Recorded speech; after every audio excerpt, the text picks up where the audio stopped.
TeamEmmsie Streamer of the Week podcast. How's it going, everyone? How's it going?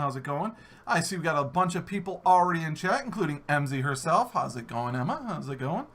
And I am talking with the TeamEmmsie Streamer of the Week, the mighty superhero, Felix Hergood.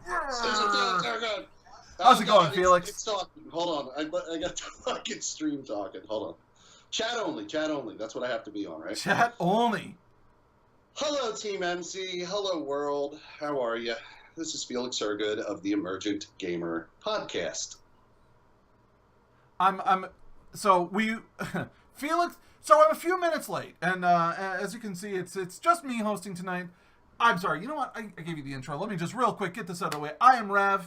I can be seen at twitch.tv/Rev, where I stream weekdays, and I also do my own podcast, which is one of the things that Felix and I had a lot to talk about. And I'm talking with FelixHergood, the TeamEmmsie Streamer of the Week, who you can find at twitch.tv/FelixHergood. But the first thing I have to ask, I'm sure the first thing on everyone's mind, okay? I know. When I first saw your name pop up, I wanted to know this, Felix. Is it Felix Hergood, or is it like, haha, Felix Hergood? I'm glad you asked. It started as FelixHergood because it was like a party name. Yeah. Like I used to give it out as a fake name when I would go to like a party and I'd be talking to some girl, guy that I didn't really want to talk to ever again. I kind of was deceptive and I would give out the name FelixHergood, but exactly altogether. But now it's kind of become, it's transmogrified into a character that I play named Felix, first name, last name, Hergood. Because when I decided to create, I wanted anonymity from who I actually am when I started a podcast. So me and the three other guys that I collectively started the podcast with said to me, do you want to just, do we want to just go by our real names or our gamer tags? And it's a gaming podcast.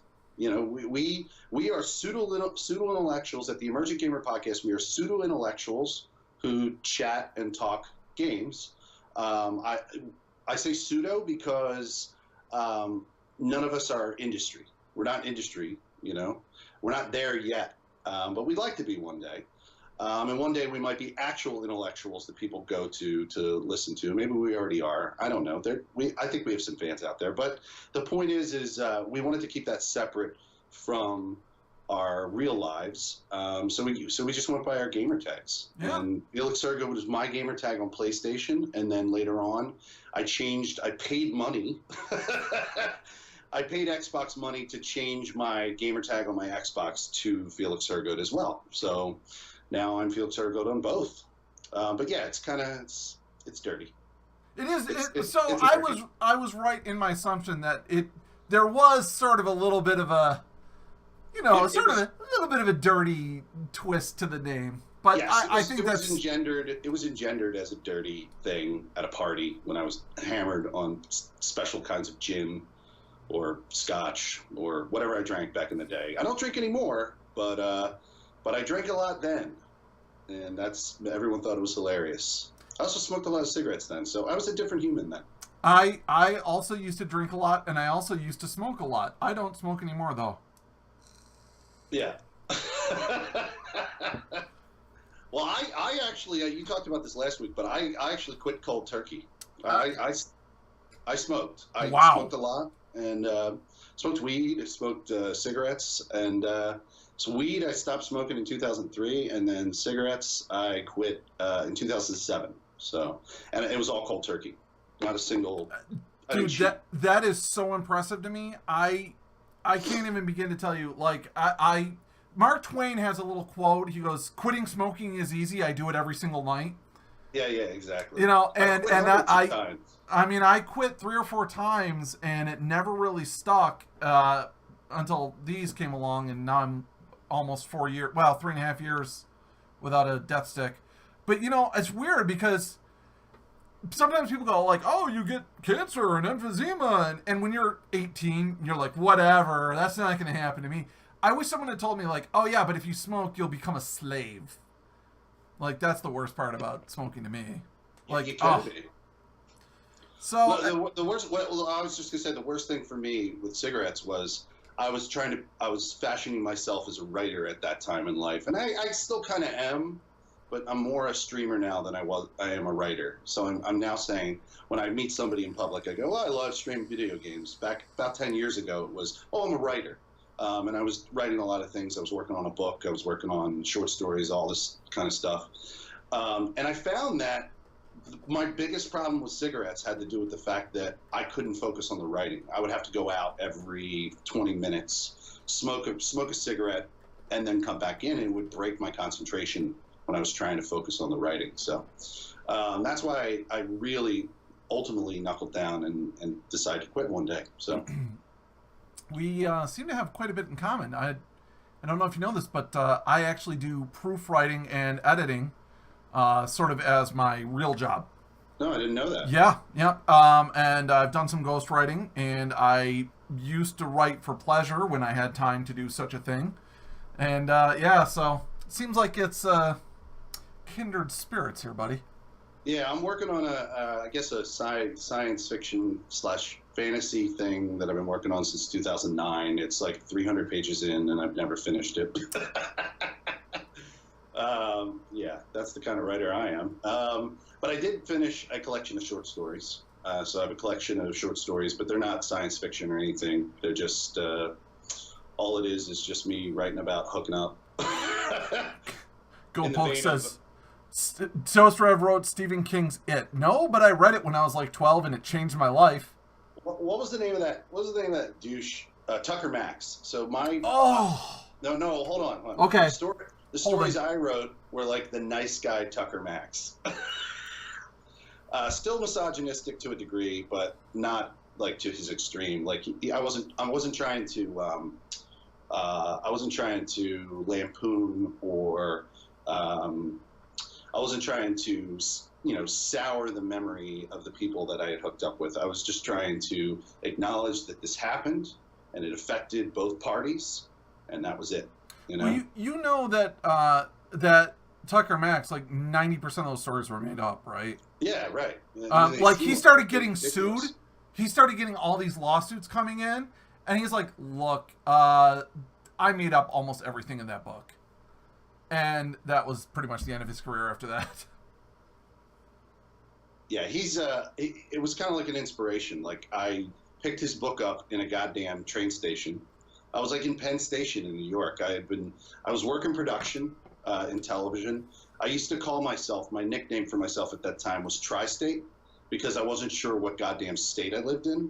So I was always in either PA or New York or Maryland or Delaware, and I was calling myself Tri-State because I couldn't figure, like people would go, it was like a nickname I gave myself. People would go, what's your name? Tri-State. It only stuck around for like a week. But well, yeah. I think I like FelixHergood way more than Tri-State, if that helps. Yeah, right. But I found his book in a train station, and I was so repulsed by it that I said, I got to write something that's like the anti-Tucker Max book. So I said, because not all guys are dicks. They just aren't. Like he is, but not all of us are.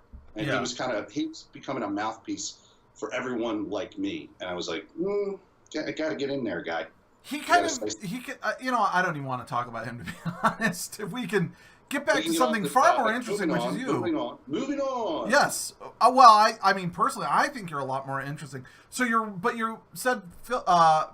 You're originally from Philadelphia. Are you still living in Philly now? I live in Philly right now. I was born in a suburb of Philly, and then at one point, my parents whisked me away to a magical land called Maryland. And I only met one Mary there. She married my friend Adam, so I left. You brought up, before we went live, you were bringing up Wayne's World. And whenever I hear Maryland, I get confused, and I think of that one scene where they're doing the green screen thing, and they're like, we're in Delaware! And Maryland's another one of the states. We're in Maryland! No, he says, hey, we're in Maryland. Or no, he says, hey, we're in Delaware. What? Oh, no, I can't. Man, you fucked me up. I can't remember those lines at all. I can't either. But it's been like 20 years since I've seen Wayne's World. But the point of the joke is like they're doing all these clever green screens, and then they finished with, "Wow, I'm in Delaware," and then they just like look around like this. Yeah. You know, what do you do now? And it's true. Delaware is I used to call it the land of prepackaged housing and convenient shopping, where teen queens and skate fiends make babies and bong hits. That was Delaware. It was just a bunch of I wrote something about it being something about like, you know what? About like, it's something about America in a sugar coma. I don't know. I can't remember. I was talking. It was a perfect example of America in the sugar coma. I don't know if you saw, but Wildy Bear says, ever since Felix Hergood had cut his hair, he feels like questioning all of his life choices. Wildy Bear is questioning all of his life choices. Well, you should, man. You know, you gotta freshen it up every now and then. I like to change up the routine, man. I'm not the kind of guy who can just stay the same way. In fact, you might see me one day shave off the beard, although that's not likely. Considering I have no actual jaw. I just have a chin and a neck. It's a chin-neck. So I just have a chin-neck. And now, when I shave my face, it's weird looking. Are you saying that because it's just one of those necks that just kind of goes until it hits your cheekbones? Yeah, exactly. Okay. No jaw, no healthy, John Hamm jaw here. Just a chin and a neck. The other thing about my face is I kept a beard for most of my adult life, so I aged under my beard. So I started off in my 20s. I was sexy and, whatever. I'm going to clubs. I'm a clubbing guy. I decided to grow a beard. I keep it until I'm in my 30s. Then I have to go to a wedding. I shave it off, and I look in the mirror, and I go, who the fuck is that guy? I'm going to punch him in his fucking face. Like, I don't know who I became, but it's not me.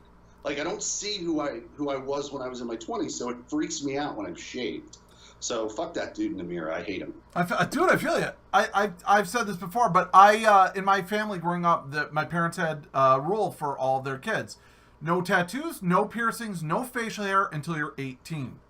So none of their kids had any piercings, facial hair, or tattoos. So that about 2 months after I turned 18, I grew a goatee, and it's been there or been a full beard ever since. Yeah, I had a problem. The kids in the stream might not know who I'm talking about, but the Canadians might. Canadians. I had a big problem with growing the goatee when I was in my 20s because Tom Green was popular.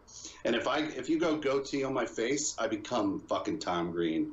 In fact, his face got his face fattened and turned into like a pumpkin head in the exact way as mine. So now, now people don't know who Tom Green is, but then they did. But I guarantee you, I would still look like Tom Green if I grew a goatee. I gotta tell you, I hated Tom Green when he was popular, but I love him now. Like, he was one of those guys, like Vanilla Ice, who made a ton of money as a fad, and then saved it and invested it and kept it and like built off of his fad.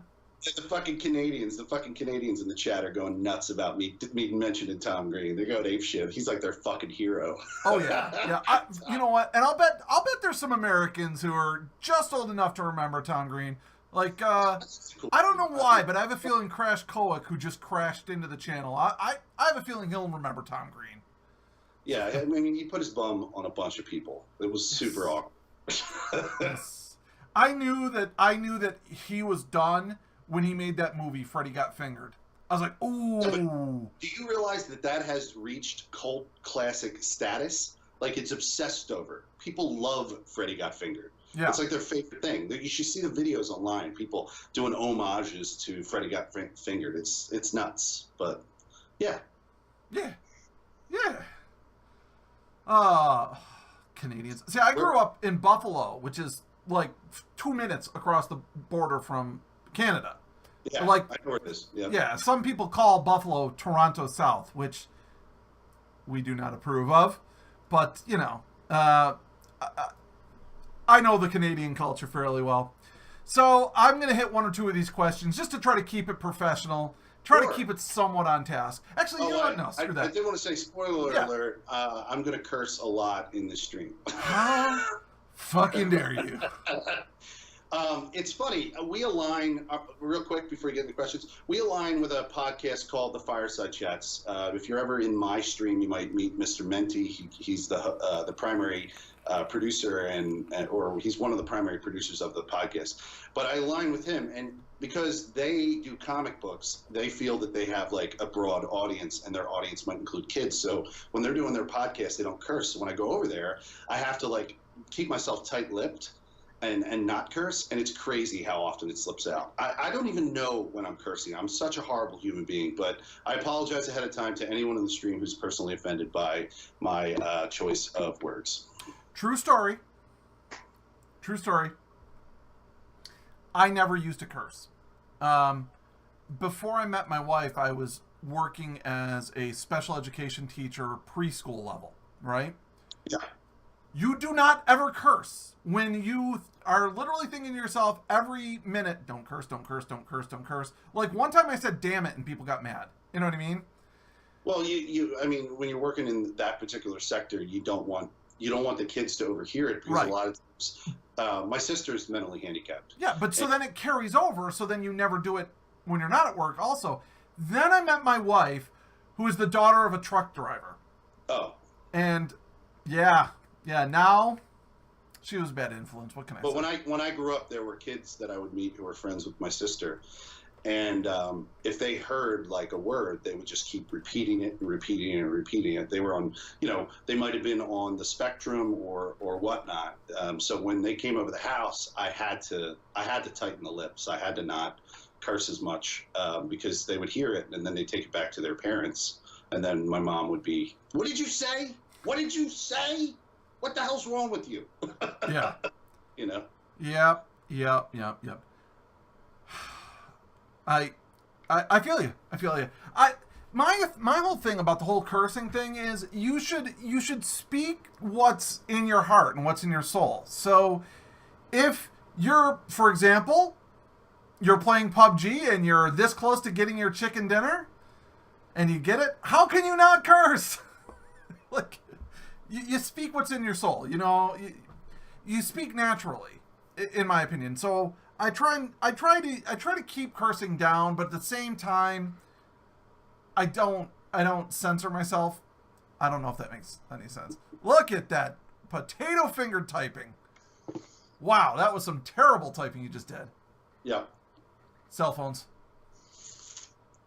So what kind of questions you got for me? Oh, all right. Well, I guess we can hit those up. I mean, we're 23 minutes in. I suppose it's time I actually looked at the questionnaire you took the time to fill out. This is an hour, right? Well, yeah. No, got it. Cool. So, okay. I'm going to go to the one that so your first console was the Atari 2600. You were in early. Yeah, I got my when I was younger, my parents were they were really reticent to buy me video games. They were the type of parents. It's funny, I was just watching an episode of The Americans, and The Americans takes place in the early 80s. And the kid in the show keeps asking his parents for a ColecoVision. I didn't have a ColecoVision, but I kept asking my parents for a ColecoVision. And they didn't know what it was, and they bought me the wrong thing. They bought me an Atari 2600, which is a little later. I mean, the ColecoVision by that time was totally out of date anyway. I was seeing the ColecoVision at my aunt's house. She had a ColecoVision, and I used to play the early Rocky game. When the Rocky movie came out, Rocky 2 or Rocky 3 or one of them in the early 80s, ColecoVision came out with a Rocky game where you could box. It was totally boxy and weird, and I can't believe I even enjoyed it back then, but I did. And then my parents didn't know what a ColecoVision was, so they went out, I guess they went shopping, and they found an Atari 2600, and that's the first console I ever owned. And I played all kinds of games on it. Combat was like one of my favorite. Combat was the greatest game of all time. Yes! Yeah. That's where we get the tanks. Yes. Yes. No, just boxes with a little stick coming off. Right. Well, yeah, I mean. Yeah, that's. But when that was cutting edge video gaming, your imagination made those into. Jesus, that was a full war tank. Yeah. I mean. World of Tanks, my ass. Yeah, Michael Bay has nothing on what our imaginations did, kids. Yes. So, my favorite was the tanks, and then you have the option where the bullets bounce off the walls. Well, that was just another map. Yeah, right. That was a map pack that you owned for the Atari 2600 Combat. That was my favorite one in Combat. I hated the airplane one where you had 3 airplanes. That was so dumb. I hated that. Do you remember that one? Well, I think that was another stage of combat. Right. That's what I'm talking. Yeah, that's what I'm talking about. Yeah. Yeah. Combat got really. They got daring with it. They went into like different modes of transportation. It was interesting. That was in the higher levels. Can I ask, and you can feel free not to answer this. How old a gentleman are you? I'm 39.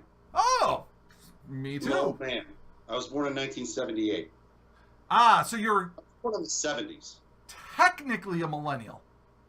According to what some websites have said, although some other websites have argued that I'm not. Yeah. I'm a generation.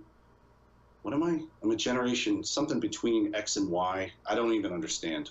There's always a little buffer room, but like, yeah, so I'm 77 and I was born sort of tail end of 77. And, you know, when I read that book, Generation X, it said 1978 was the cutoff year. So anyway, whatever. Anyways. I've worked for a lot of young companies. Like I used to work for MTV. I used to work for Nickelodeon. I've worked for a lot of young companies. Those young companies all were employed by young people. In fact, when I worked at MTV, my supervisor, at the time at MTV, I was probably 24. My supervisor, like the person who had been there the longest, was 30. Right? So like it was crazy. Everyone was young at all the companies I worked at. So it's kind of kept me feeling young. It kept me young over the years. Even though I don't think 39 is old, it's just that I've just worked at a lot of young companies that keep you in kind of that youthful perspective. And I also listen to a lot of, you know, I'm obsessed with like newer music. So yeah, it keeps you kind of young. I have one foot. Being born when I was born is really unique because I have 1 foot in the past and 1 foot in the present or the future, because my left foot is remembering the time period when I had a rotary telephone, and I had UHF on a television set.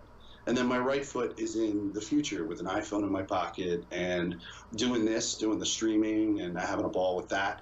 And that's, you know, there's people that are my age who have kids now who never took the time to get to know any of that kind of tech. Mm-hmm. And they just don't even know what I'm talking about. I can't even have conversations with my best friends that I grew up with anymore. They just want to talk about their kids. I don't have any kids yet. And basically, I just want to talk about tech or what new development had, you know, like I'm like the Elon Musk of my friends. It's ridiculous. Dude, I feel you. For me, that started happening for me about 10 years ago when I was in my late 20s, and all of a sudden all my friends were and I got married in my early 30s, very early 30s. I've been married for 8 years now. But all my friends were getting married in their late 20s. They were starting to have kids. And all of a sudden, I'm like talking about, and it was like I knew, oh, okay, we're not going to go out to the bars anymore. But like, I'd be trying to talk to them, and they'd be like, I don't know, I don't know, I gotta wake up early to take. And I was like, wow, that's when I started experiencing that sort of separation where it's like, wow, if you're not sort of keeping up on what's new, you really do. You do lose track quickly. And I'll tell you what it's been for me, where I've just now started noticing it, is VR. Because I can't afford to get into VR.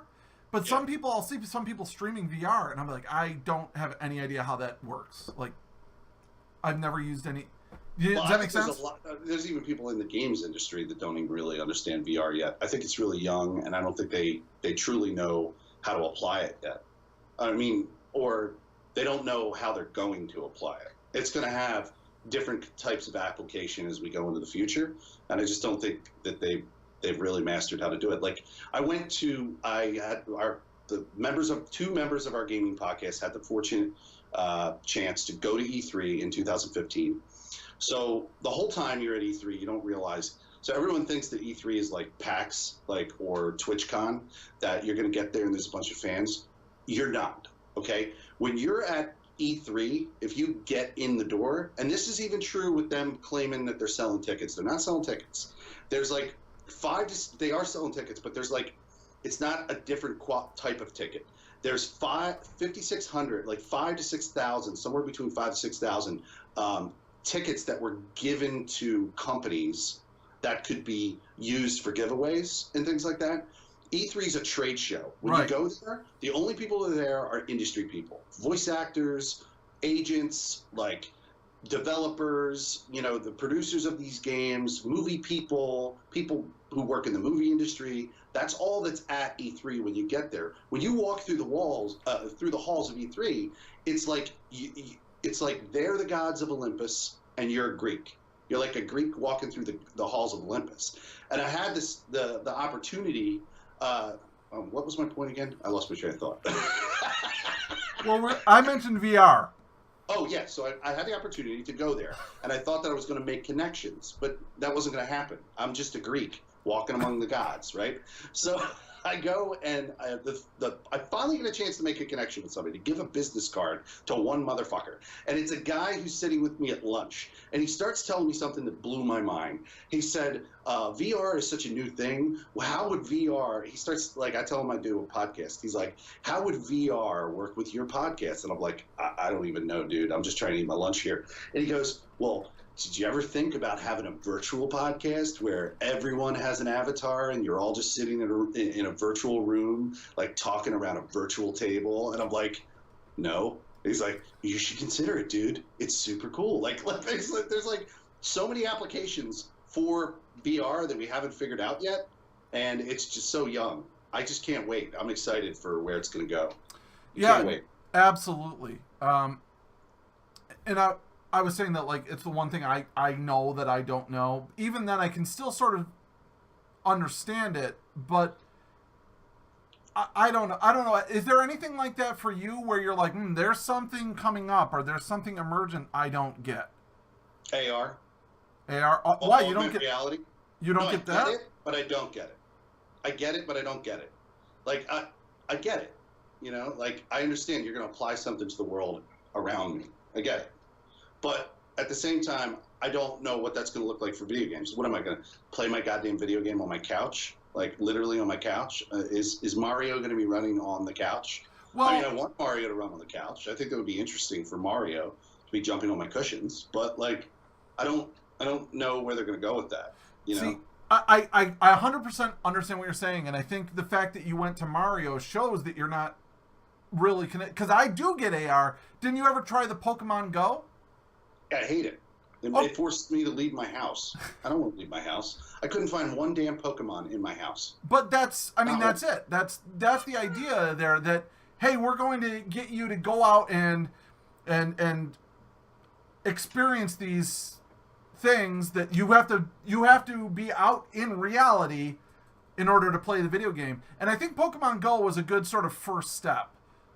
If that makes any sense. And I've seen another one where it was called like Ghost Hunter, where you'd walk around and you'd actually have to try to track the signal. And it was much like Pokemon, where, you know, there'd just be set points, you know, based on GPS location, where you could catch a ghost. If you were aiming your camera, you'd see a ghost, you know, drifting across the screen, and you could hit a button and whatever.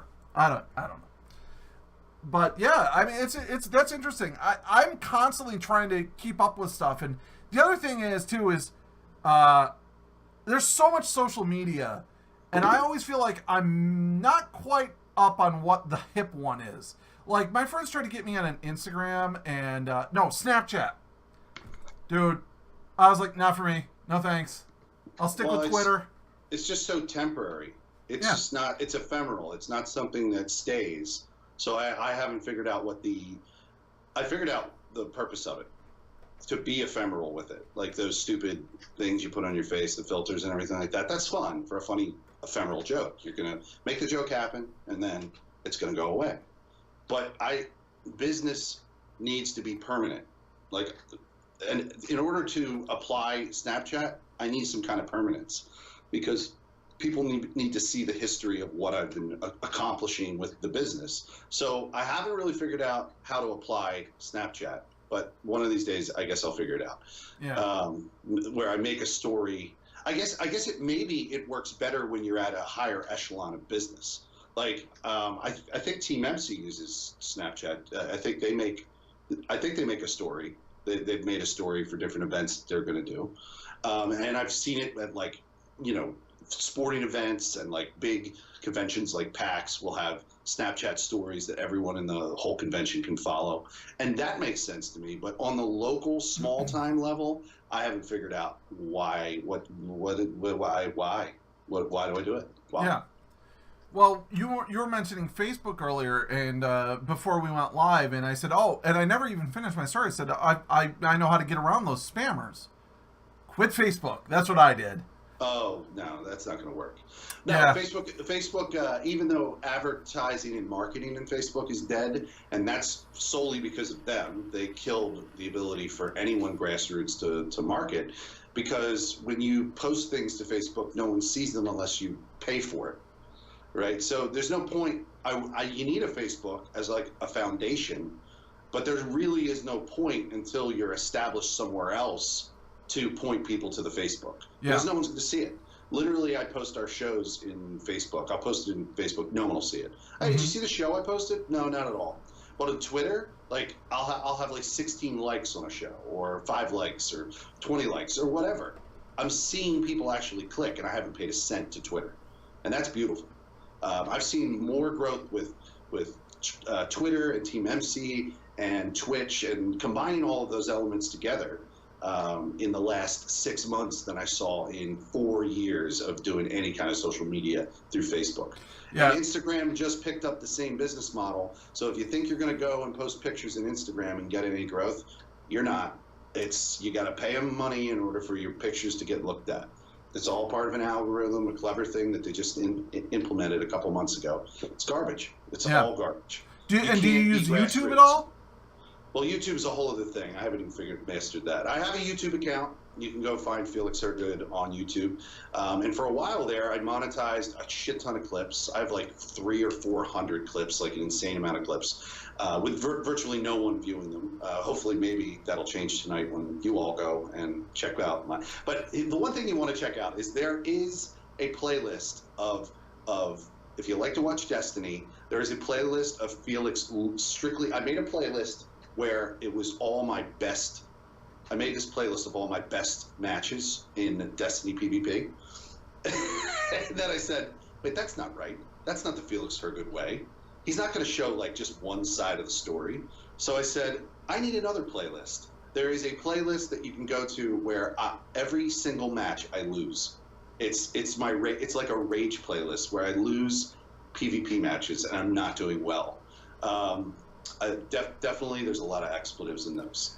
Wildy Bear is asking for your YouTube link if you want to type that in chat. Oh, yeah, I could do that. I'll just real quick, while you're typing that in chat, I'll say that before Twitch rolled out the affiliate program, I was multi-streaming to Twitch and YouTube and Beam all at the same time. Although part of the affiliate thing is they say, no multi-streaming. You are on Twitch and only on Twitch if you want to be an affiliate. Yeah, And I really liked it, but the main reason I liked doing it was because everything that I would stream to YouTube would auto get archived for me, so I wouldn't ever have to upload anything.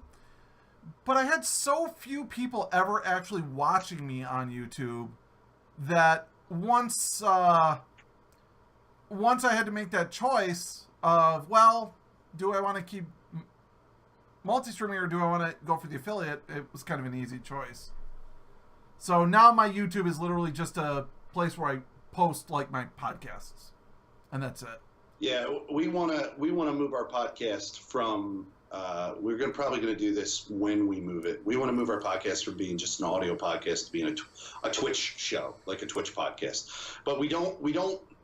It's a personal preference of all 4 members of the show to just not do it where you have just a bunch of Skype images, windows, like we're doing now. Right. They want to do it a different way, so we want to have like a studio setup. So the room I'm in right here is going to get developed into like an actual desk and all of that, hopefully. Or we're going to do it at one of the other guys' house. But it's like a construction, like a DIY construction project for all of us. We want to make it an actual studio. We want to, I guess what do they call it? They call it stone soup when. If you don't have actual soup, you just make stone soup. Stone soup. I know stone soup. I know what you're talking. But for those of you out there who don't know what stone soup is, it's an old, what would you say, a fable, a fairy tale? Yeah. I don't know. An aphorism? No. Allegory? So Allegory, anyways, maybe? it goes like this. A stranger comes into a small town, and he's starving, and he doesn't own anything. So he goes to the river, and he picks up a rock, and he rinses off a rock, and he carries this rock into town, and he walks into an inn, and he tells the people at this restaurant or inn or tavern or whatever, this rock is magic. It makes the best tasting soup in the world. And he makes this big deal about it, and everyone gathers around there. They can't wait to try his stone soup. So the head chef is like, well, okay, let's make some stone soup. So he goes, all right, I need a pot and I need a boiling water. And so he drops the stone soup in, and he's stirring, and everyone's like, well, is it ready? And he keeps tasting. He's like, not ready yet, not ready. And he's like, something's not right. You know what I need? I need potatoes. And one of the villagers is like, oh, I've got potatoes. And they run home and get potatoes. He's like, this is good, but you know what it needs? It needs carrots. And he keeps doing that over and over. Onions and salt. And this needs a little bit of lamb, and then it'll be perfect. And by the end, he's got this giant pot of stone soup, and he feeds the village, and everyone's like, oh my God, this is the best soup ever. But really, it's the soup, like, everyone contributed to it. It's sort of the moral, that if everyone contributes, you make something wonderful, even if you start with nothing. Yeah, and that's exactly it. So that's kind of the goal, one of these days. And we've been slowly building our own stone soup. That's what we've been doing over time. We started off, it was just me and Locke. Me and Locke were our first podcast episode was all about just us talking about Destiny first year. And distinctly, the first podcast episode ever was distinctly about us not wanting to be QA, quality assurance for major companies.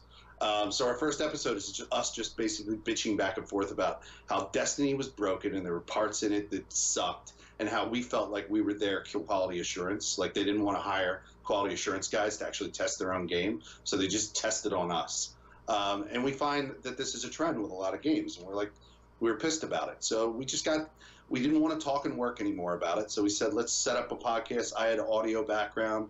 I got a video production degree from the Art Institute of Philadelphia. I got a media studies degree from Temple University, and I did a radio show in my last semester at Temple, and I didn't want to stop doing that radio show. So I continued right into doing a podcast with these guys, and it's been great. But yeah, that's how we started. We just started as a small two-man show and then grew. We had 2 more hosts. Now we have an alternating set of I don't know what they're calling themselves right now. I think they're called emergent gamer correspondents. I think that's what they're not official hosts, but they're constant rotational hosts, guest hosts, kind of like the Daily Show. Guest hosts. And they come in from time to time. And one of these days, when I can figure it out technologically, this is a conversation I have to have with you, Wildy Bear. I have to figure out how to get Skype or maybe even the new chat and Discord, the audio chat and Discord. I got to figure out how to get that into my actual show, like have the 4 men in a room and then have somebody like Wildy Bear or like you, Rev, in our show. Just talk with us. And we'll announce you as a guest. You can peep your own stuff, things you're doing. So well, I'd be happy to talk with you about that at some time. I've definitely done that where I've done where I've had people on Skype and people in the room with me, and we've all been talking. I've done at least one podcast that way where there was me and there was one of my guests sitting right next to me, and then we also had people on Skype. It's a little tricky, especially with OBS, because I'm assuming you use OBS. I could be wrong. But currently, right now, I told you I'm an audio-only podcast. Right. So but all we're using is we're recording with Logic. When you stream, do you stream straight from your PlayStation then, or? Oh, when I stream, that's all done through OBS. That's done through I build a PC, and my PC has OBS running on it, and then I have 2 consoles, an Xbox One and a PS4, where I have a capture card plugged into the computer, and then I just flip out the Xbox One HDMI cable with the I will let you know right now, OBS and Skype do not get along. They do not like each other at all. So you do need a little finagling to... No. I mean, before we take it to actual Twitch and do a live show like that, I'm saying what I would like to do is just be able to bring Skype guests into my audio-only podcast that I'm doing right now. You know, I'm not even talking about thinking forward with the actual studio setup. I'm just talking about being able to at least get an outside person from somewhere in the world, like Europe, to be able to be on our show so that they can join in on the emergent gamer discussion. Now, you know, before we started, you mentioned you wanted to make sure that you had a chance to talk about your podcast that's coming up, and it's related to your T-shirt. And right now, your T-shirt is off screen. Do you want to talk about that? The podcast, no. There's two thoughts. We're conflating. We're conflating. No, the two thoughts. Right now, you are taking me away from one of my loves, which is comic books. Sorry. Because I could be watching The Defenders, and I'm not. Do you want to show everyone what your shirt is there? They just announced the Punisher today, baby. The Punisher teaser got announced. I'm so excited. I think that comes out in November, so I can't wait for the Punisher. This past year, is the first year I started collecting comics because of Mr. Menti from the Fireside Chats, and he got me into Punisher, and now I'm collecting Volume 7, all of the Punisher books. Volume 7, that's the Punisher Max series, if you're familiar with that. And I've already collected Punisher Volume 1, and I'm just obsessed with the Punisher. It helps that they also have a television version of him that is terrific. He's an unbelievable Punisher. Yeah. He's so much better as the Punisher than he was as Shane on The Walking Dead. I hated him as Shane. I can say this to you because I know you can't actually punch me in the face over Skype. I don't watch The Walking Dead. Okay, that's fine. I don't watch Walking Dead. I don't watch Game of Thrones. It's not a terrible show. Here's the thing. My wife is a hardcore Walking Dead addict. Like, she loves it. Now, before I got married, zombie movies, I used to love them. After I got married, anytime I watch zombie movies or zombie TV shows, I have nightmares that night. I don't know why, but it's just like night sweats. I mean, don't put yourself through it. Yeah. So I don't watch it, and I don't watch Game of Thrones because I was a fan of the books long before the TV show. So I'm waiting for the books to be finished before I do the TV. Here's the thing about The Walking Dead. There's 2 Walking Dead shows out right now. Okay, you might have forgotten about Fear the Walking Dead. Oh no, no! My wife bitches about it constantly. I could never forget about it. Okay, so Fear the Walking Dead, I don't bitch about. It's the better Walking Dead show. I watch it all the time, and I love the show because I actually care about the family unit that's in that show and whether they survive because they're a tight family. Walking Dead, I only watch it to see who's going to die. My favorite character on the show is Negan, and when he killed, spoiler alert, I'm not going to say it, but when he killed the guy, we all know. I don't watch the show, and I know. Character, I went, that's great. Keep going, kill more. And that's wrong. I should not be watching The Walking Dead to watch people die. They're all annoying. I'm done with all of them, except for Negan. He's the coolest character on the show. But I actually care about the lifeblood of the characters on Fear the Walking Dead. I want them to survive. I want them to stay together as a family. But Walking Dead, man, I should not be watching it for those reasons. You know? It's like Game of Thrones. Although in Game of Thrones, there are people you align with and you want them to survive. But there are characters on Game of Thrones, man. I'm like, get rid of that dude. I want that dude dead, you know? And I should not be doing that. I should be watching a show to want people to die. That's just awful. And the other thing about The Walking Dead that's interesting to me, this is just a side thing here. Every time somebody's watching The Walking Dead, they put themselves in the shoes of a survivor, right? We can't all be survivors. When a real plague happens, we're not all going to be survivors. So it's so weird to me that there's all these people, millions upon millions of people watching The Walking Dead, aligning with survivors, not realizing that they're probably not a survivor. They're actually just probably one of the many Walking Dead. Well, that would be me. And my wife has often said, she goes, you know, if that ever did happen, I hope you know, I would shove you into a horde of zombies in order to get away. I'm like, I know, baby. I know. I just want to say Trip Zero and Trab is a constant contributor. What are we calling you, Trab? A constant contributor? Are you a correspondent to the Emergent Gamer Podcast? But Trab and Trip Zero is one of the hosts of the Emergent Gamer Podcast.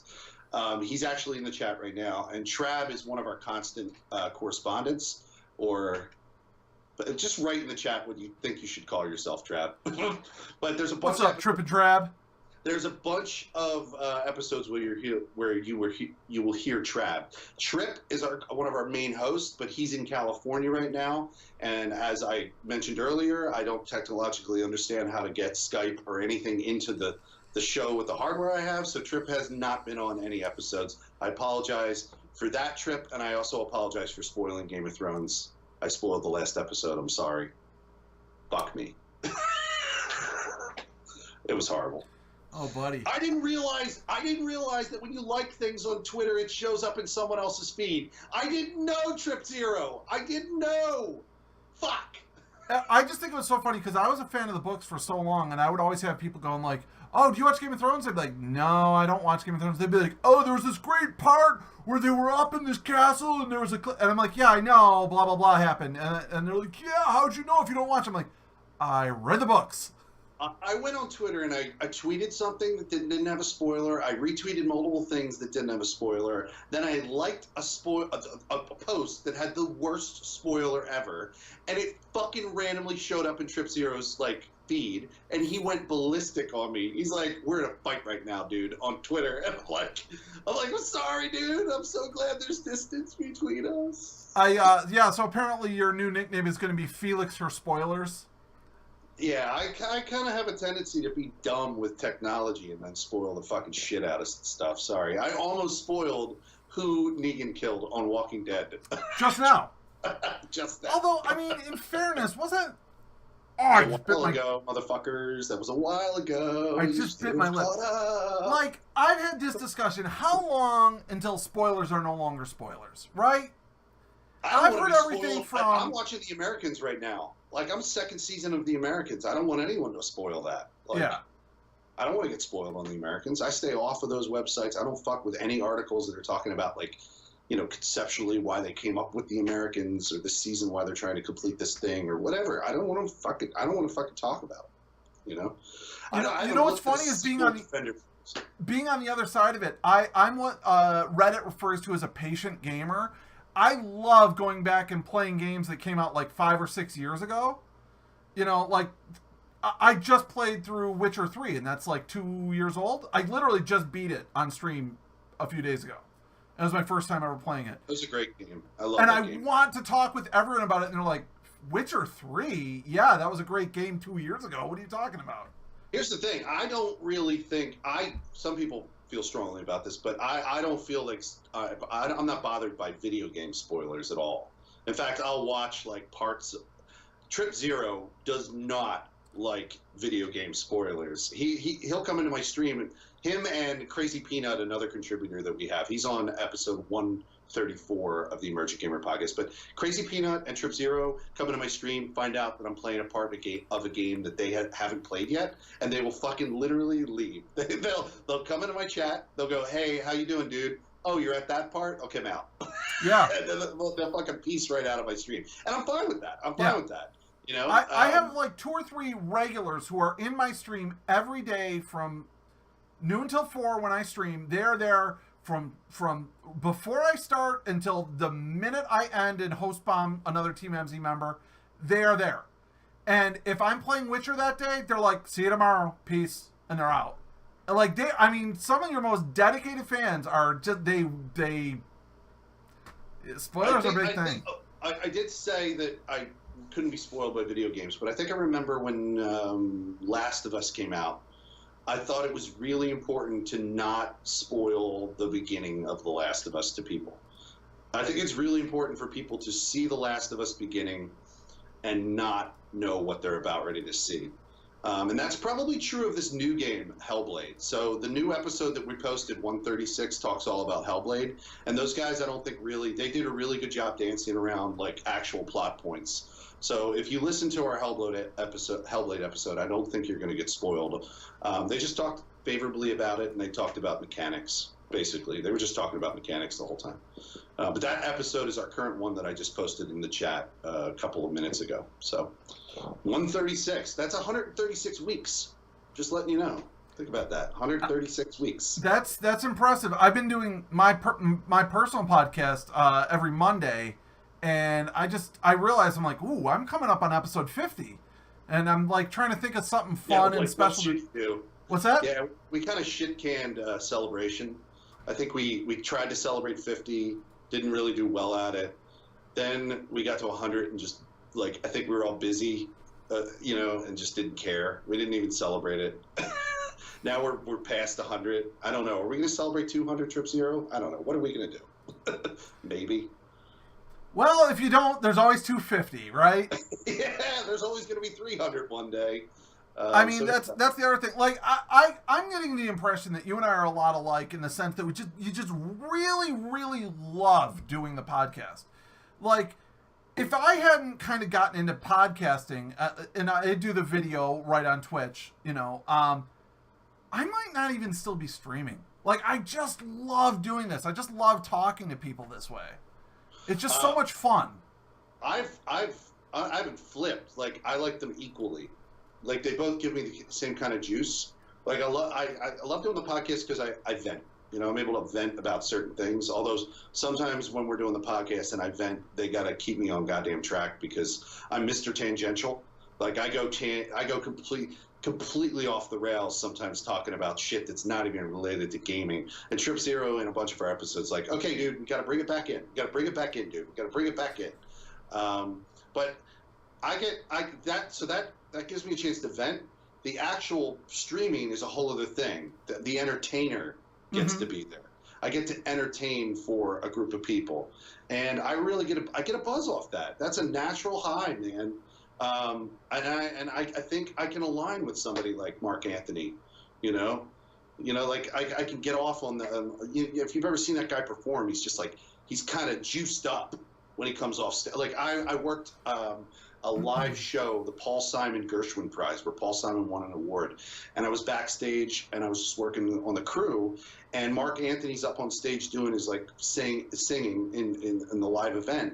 And he comes off stage, and he was just like, whoa, whoa. And I turned to him, and I go, dude, what are you on? And he's like, nothing. I'm high on this show, motherfucker.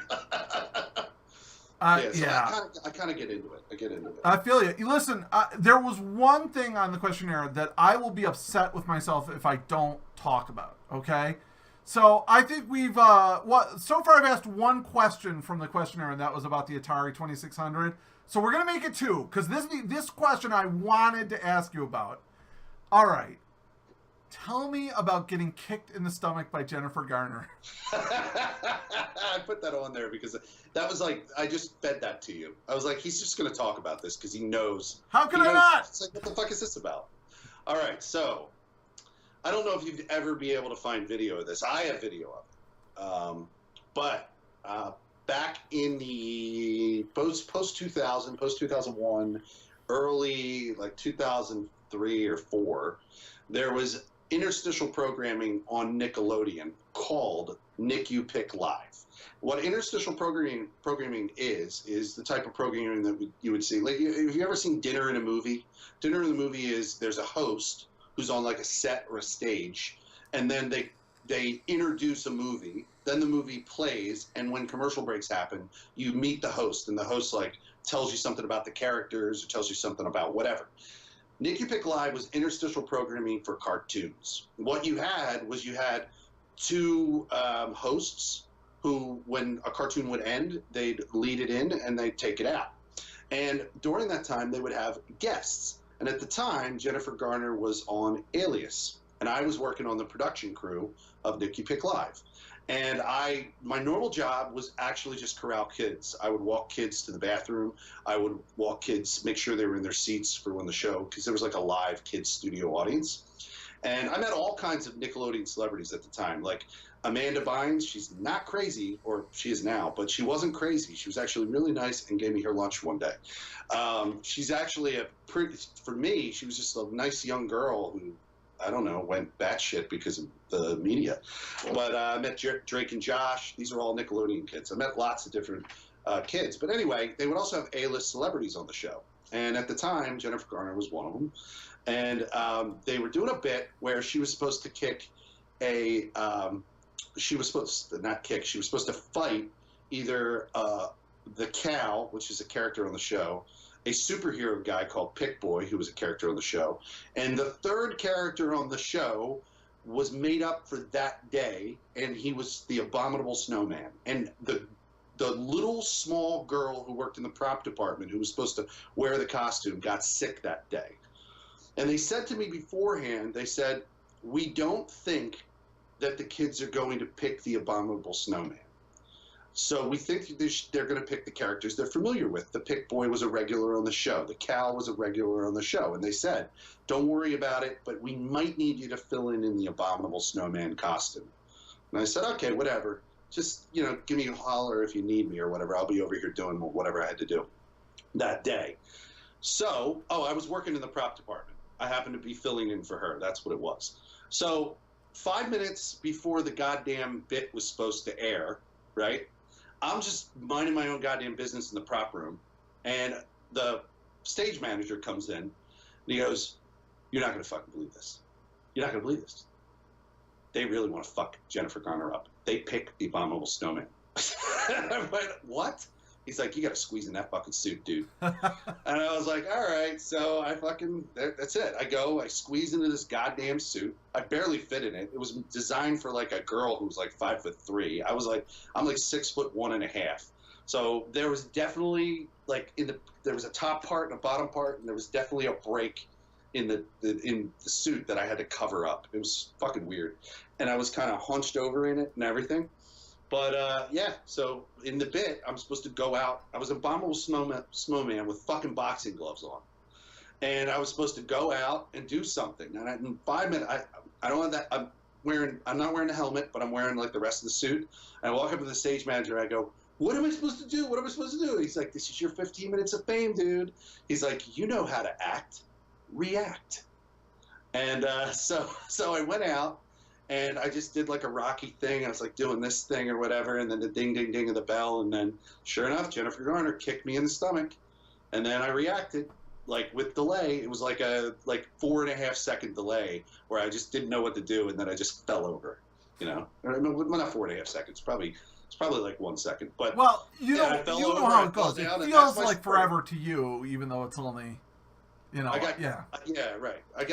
I've watched the video a couple times, but yeah, I got kicked in the stomach by Jennifer Garner, and that was it. Well, now the worst part. No, here's the worst part of this whole story. Oh, please! I'm sorry, I didn't realize there was more. No, I'm kidding. So after that, I go back to my normal job, corralling the kids to the bathroom. Like after the bit or whatever, the kids had to go to the bathroom, right? So I'm taking the kids. I'm standing outside the bathroom while the kids are in the bathroom or whatever, and her whole entourage comes by me. She's at the front, and then there's like 15 people behind her, like all kinds of people, hair and makeup, all that shit, cosmetic. We're walking, she's walking by, and I see her like she's just a normal girl, right? We're not too far apart in age. So I see her as a normal girl. And I immediately say, in instinct, to a normal girl, a guy to a girl, nice sparring with you, Miss Garner. Right? She says, oh, Abominable, nice sparring with you too, in a really nice casual conversation way, keeps walking. I'm like, fine, whatever. At the end of the line, some dickhead at MTV, because MTV owns Nickelodeon, some dickhead at MTV goes, just under their breath, that's a no-no.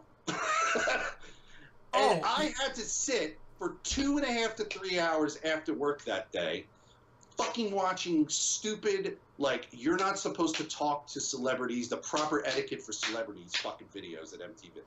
You believe that bullshit? I was so pissed off, dude. All I did was talk to a girl. That's all I did. I didn't say anything offensive. I just talked to a girl. Think about that.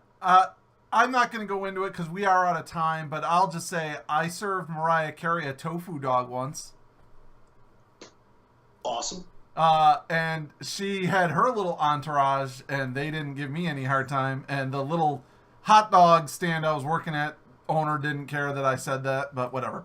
Anyways, Felix, man, there are some days where the podcast just zips by, and it's been so much fun talking to you, and I hope that everyone in chat has made sure they've followed you, and I hope you've enjoyed your time as Streamer of the Week, TeamEmmsie Streamer of the Week. Can I post the current show link again? Please do. This is all about you. And while you're doing that, I'm just going to say, This is going to come to the end of Felix's time as our TeamEmmsie Streamer of the Week, and I'm very happy to announce next week's Streamer of the Week, and we've got that right here as soon as there we go. Lazar, what? I should have practiced this. Oh, I'm so terrible. Lazarus Rex. Lazarus Rex is our next TeamEmmsie Streamer of the Week. We're so excited. Yay! I've actually been in Lazarus Rex stream. He did an IRL one day, and I actually was in his stream hanging out with him one day. I think he lives in Oklahoma. He was saying that. Where the wind sweeps down from the plains? Yeah. All right. The one thing I was going to say is my episode this week is called "Sorry to Take You Away from Defenders, Not Sorry." Well, I put it on my Netflix queue. It's just a matter of finding time to watch it. But, everyone, make sure you're following FelixHergood, twitch.tv, FelixHergood. I've checked him out. He's a lot of fun. If you've been watching this, he's very entertaining. Highly recommend you watch him. So for FelixHergood, for TeamEmmsie, I am Rhev. You can find me at twitch.tv, dosrev. And we're going to say goodnight. Instead of waving goodnight, how about we do some Defenders punches at the air? What do you think? Yeah! That's my best fucking iron fist right there. Yeah! All right. Have a good night, everyone.